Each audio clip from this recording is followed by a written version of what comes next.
Another running back for us here, Jerome Ford against the Eagles. Jay, he hasn't had a game with more than 10 rushing attempts since week one in an offense that is, I'd say dysfunctional would almost be polite to this offense right now. Yeah, it might be the worst offense in football. They have, as we talked about yesterday, they have the worst starting quarterback in football at the moment. I just think everything about this team is broken at the moment. There's not a single player that I'd feel comfortable starting. The Jerome Ford and the Murray Cooper would be the two candidates, but don't feel great about either of them at this point.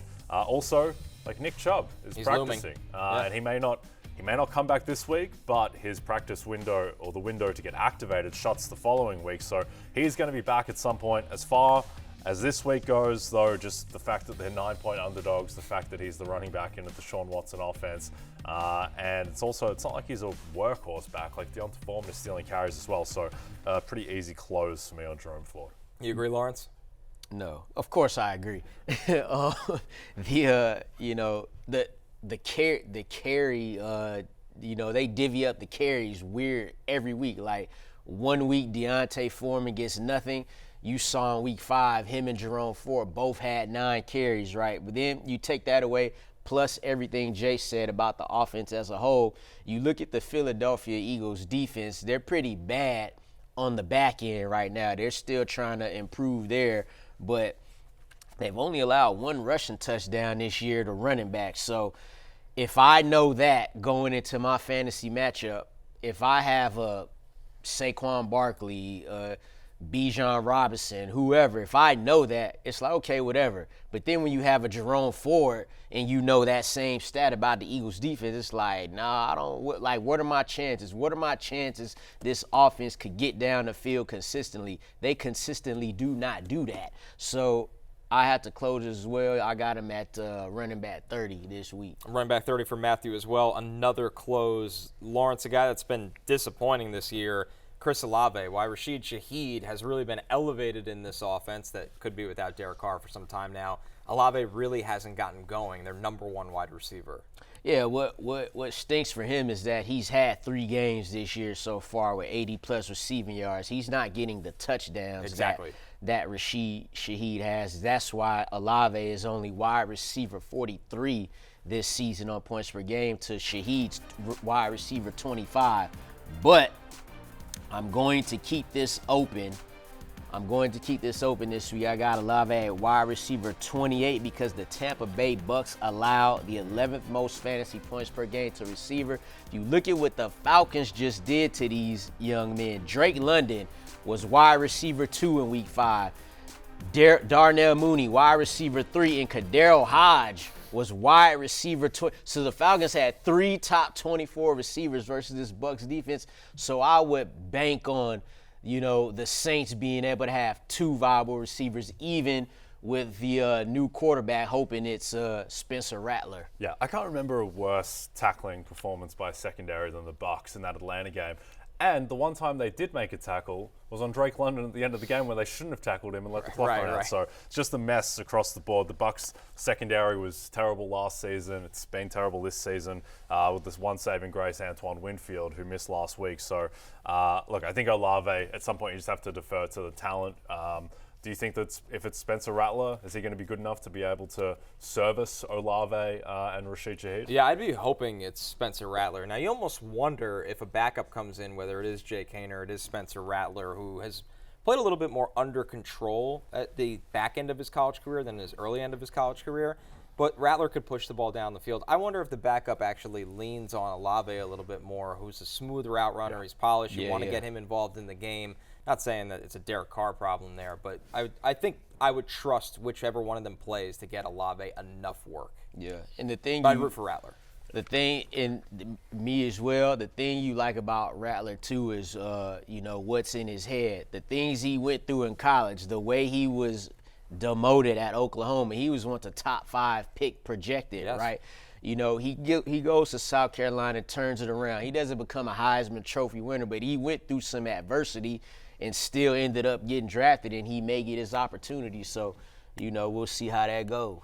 Our next wide receiver, Calvin Ridley, he's got the Colts secondary that's been vulnerable this year right now. But, Jay, with this quarterback situation, it's just hard to trust Calvin Ridley for Matthew.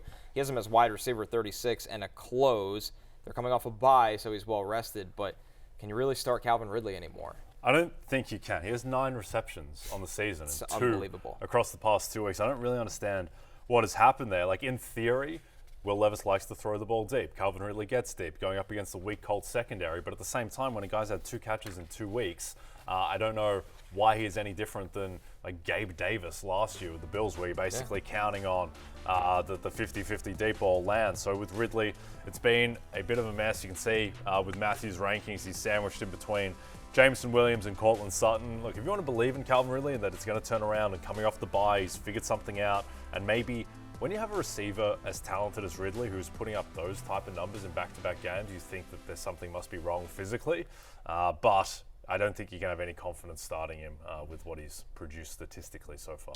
Yeah, back-to-back games, only 1 reception. You look at his season as a whole, outside of a 40-yard touchdown, I don't even know if we would be discussing this. Like, we're discussing whether or not we should start him or put him on the bench, but without that 140-yard touchdown in week 2, like That should have been picked off. That throw. Yeah, It should have. It ended up being a great catch by him. Chuck Clark just missed it. Yeah, Like, and that shows you his talent, but them numbers will be looking crazy right now if he didn't have that 1 touchdown. So I got him at wide receiver 35. I'm going to close it out this week till, we get some consistent play at the quarterback position, and, that's where we at with it. Back to the Texans offense, which we mentioned, Nico Collins on IR now, and this might elevate Tank Dell. So we go to Tank Dell against the Patriots. But it also had us yesterday with an interesting convo with Tank Bigsby's emergence, where we ranked people named Tank. Take a listen. It's the second year that a tank is making noise in fantasy football. Yeah. Because last year, Tank Dell. I know, and Tank Dell has now fallen down the tank power rankings, I would argue. He's now the number 2 tank. He's now the number 2 tank. Tank 2. Yeah. Yeah. Number 3, of course, Tank McNamara. Okay. That was 4. What? Can you keep 4? Yeah. No, number 4? I don't know another tank. Tank McNamara is an old-time cartoon. Men named Tank, Google search. First time I've ever searched that one. I don't know any of these people. Tank Abbott, Tank Carter, Tank Black. No, nothing. Not happening? No. I don't know any of those people either. And neither do I. Lawrence, you recognize a single one of those names? Nah, I'm surprised in Jay's Google search, my guy Tank Williams, former safety for the Titans and Patriots, didn't come up. Shout out to my man Tank Williams out there. What about R&B singer Tank? Like, damn, like what's up with the Google these days, Google man? crush you. Yeah, well, I just got. That's Australian Google. Yeah, it's it's Australian Google. 2, I was just rattled by Matthew making the very contemporary reference to Tank McNamara, which is a comic strip in the 70s. Yeah. Which, that one really, I don't know. I mean, really put us behind the 8 ball. Right, Jay and I just stare with a McNamara? blank stare. Yeah. So, anyways, Tank Dell, who is currently tank number 2 behind Tank Bigsby right now. Yeah. Listen, it hasn't been good for Tank Dell, Lawrence, but the good news is the targets are going to go up because Nico Collins, who owns so much equity in this offense in terms of target share, is now out for 4 games. Yeah, and it's been proven that when he does get targets, when he gets 7 or more targets, he did that last year. He's gotten over 23 fantasy points per game when he gets that. Like you said, Nico's out. Now we know how long he'll be out, so this will be a chance for Tank Dell to, get it back going again. And while I did close it out on C.J. Stroud, that has a lot to do with the touchdowns that we're not getting. But that clearly doesn't affect the wide receivers as much, especially in PPR leagues. So I'm going to keep it open this week. He's the clear number 2 receiver in the Texans offense right now and could be the number 1 receiver now here in short order if him and C.J. Stroud get that chemistry back.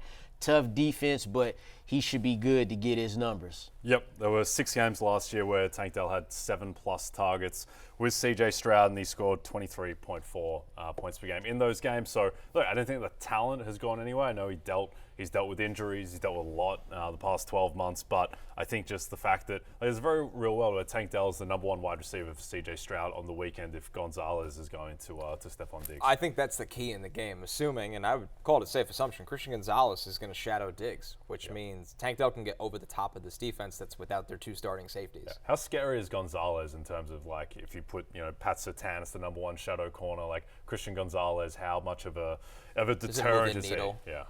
Effectively, I don't think it's and obviously no one's on Surtain's level. I know the Niners do it with Charvarius Ward. The Titans do it with L'Jarius Sneed. It's more middle of the pack because something I noticed when they did it to Garrett Wilson, and Garrett Wilson caught a touchdown on him on a perfect throw, they also gave him a safety help at times. Yeah, right. So I think that's who Gonzalez is covering is clearly who they're trying to wipe out of the game with also some added help. Yep. Yeah. Where Tank Dell could just have a one-on-one with their second or third corner and blow by them. Yep. So I think that's what I would look into in this one. Our next pass catcher, Dalton Kincaid. He's got the Jets on Monday Night Football. For Matthew here, Jay, he comes in as tight end 7 because even though he's yet to have a game with 50 receiving yards this season, there's just not a lot in the tight end landscape, and he is technically one of their top targeted guys. Yeah, I just, what else are you going to do? If you Right. drafted Dalton Kincaid, what, you're going to bench him for Hunter Henry? No, I think you just got to start Dalton Kincaid. There are still very plausible worlds where he's the number one option for Josh Allen, going up against the Jets defense that has been very good, but perhaps not at the all-world elite level that it has been the past couple of years. So, look, I just don't know what else you're supposed to do here. It's been disappointing. It's been underwhelming, but the entire position has been underwhelming. You can see with Matthew's rankings, Kincaid coming in at 7, just one spot behind Sam Laporta, who's also been disappointing. Both of them behind Tucker Kraft, which is remarkable. And then George Kittle. Doesn't even feel like George Kittle's having an amazing season. He's number 1 tight end. It's amazing. It's unreal. And he's been hurt he's already missed a game. Yeah. But when Kittle plays, he's effective. I mean, I know Dalton Kincaid kind of he doesn't play like the traditional tight end role. He's more of a flex guy out there, but I'm closing it. Okay. Wow. Look at you, Lawrence. Look, Making you a know who stand. I You've had start enough. over? With your free Kyle Pitts shirt. Yeah, free Kyle Pitts. For 2 weeks in a row, free He's Kyle already Pitts. been freed. Free him 2 weeks in a row so we can redundant now. start him again or recommend starting him And then again. that's when it goes downhill. All right, look, the Jets haven't allowed a touchdown to the tight end position this year. They allowed the second fewest fantasy points to tight ends. This is what they're giving up to tight ends per game. 3 catches, 25 yards. So I don't know about that. You look at a guy like Zach Ertz going up against this Ravens defense, which has the second worst pass defense. They allow the second most yards to tight end. I might look over there. I'm a little nervous about Dalton Kincaid this week. We kept it open on him a couple weeks ago. He ended up scoring a touchdown. But for this particular matchup with that defense over there, I just don't know. I do have him at tight end 11, which technically that means you're still starting him for the week. But I would look at guys who are around 12 and 13 and stuff like that and just see if you have a better option. You have to get cute at tight end in fantasy football unless you have the great Brock Bowers. Right. So for this week, I'm going to close it on Mr. Kincaid. Okay. You go start Zach Ertz. I'll start the first. I will. I'm going to. And at the end of the day, probably no one wins. Yeah. That's what it comes Probably. down to. But look, 8 that game. points versus 7 points. That game is Arcade on. that Ravens Commanders game is 52.5. Yeah. I don't know what this one is, but I know it ain't that. MVP showdown. Jaden Yeah. Daniels and Lamar Jackson. You imagine if the Commanders win? They'd finish 1 and 2 in MVP today, I think. It's crazy. But it's not, honestly, with the way they played this year, especially Lamar. All right, let's recap Matthew's Keep It Open, Close It Out rankings. I'll go through Matthew's, and then Lawrence, you piggyback off of this with yours. C.J. Stroud was an open. ETN was an open. Najee Harris and Jerome Ford both close. Chris Olave, keep that one open at wide receiver 28. Calvin Ridley close as wide receiver 36. Tank Dell stays open, especially with the Collins injury. Dalton Kincaid is at tight end 7 for him despite his early struggles. That's open. Lawrence, how do these stack up for you? For me, I got Stroud as a close, Travis Etienne as an open, Najee Harris as a close, Jerome Ford another close. Got to keep it open on Chris Olave. Definitely closing it on Calvin Ridley. We'll leave it open for Tank Dell. And I'm closing it on Dalton Kincaid. Hey, it's Matthew Berry from NBCSports.com and RotoWorld.com, and I want to thank you so much for watching whatever it is you just watched, or if nothing else, being too lazy to click out of the autoplay after this video started, after whatever it is you actually wanted to watch finished. But now that you're here, I'd like to take a moment here to ask you respectfully now, okay? I'm asking you respectfully to subscribe to the NFL on NBC YouTube channel. You'll get the latest RotoWorld fantasy news headlines, all sorts of great shows, including my own Fantasy Football Happy Hour. So go subscribe now. Again, I'm asking respectfully.